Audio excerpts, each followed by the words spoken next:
Dans cette série de vidéos, nous nous interrogeons sur le sens de ta houlette et ton bâton me rassure, psaume 23, verset 4b.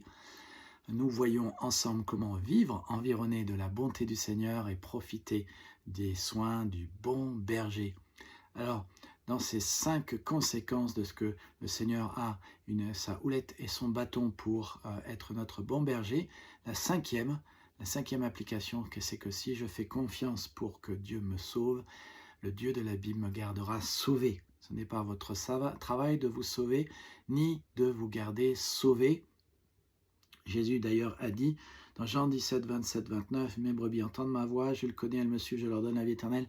Elles ne périront jamais, personne ne les ravira de ma main. Mon Père qui me les a donnés est plus grand que tous et personne ne peut les ravir de la main du Père. » Il y a des moments où vous direz « Je crois mais je doute » et Dieu vous dirait « Je ne te laisse pas partir ». Notez ceci, c'est très important. Nous sommes sauvés pour la vie éternelle, pour vivre réconciliés en harmonie avec Dieu. Nous sommes sauvés, ça nous donne le pardon des péchés, mais nous sommes sauvés par les mérites du Christ. Et donc pour être désauvé, pour perdre son salut, ça devrait se faire sur les démérites du Christ. Or, le Christ n'a aucun démérite. Donc mettez votre vie dans la main de Dieu. Donnez-lui votre vie. J'ai entendu des gens qui disent « Les gens ne peuvent pas perdre le salut, mais quelqu'un pourrait sauter hors de la main de Dieu. » Alors, ils n'ont pas tout à fait compris ce que Jésus dit quand il dit « Mon Père qui me les a donnés est plus grand que tous. » Vous savez combien est grande la main de Dieu? Elle est très très grande.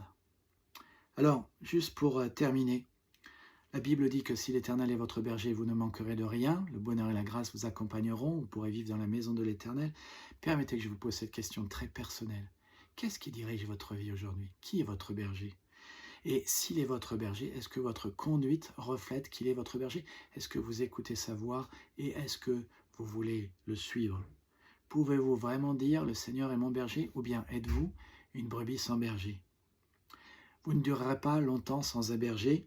En tant que mouton solitaire, il y a beaucoup de prédateurs.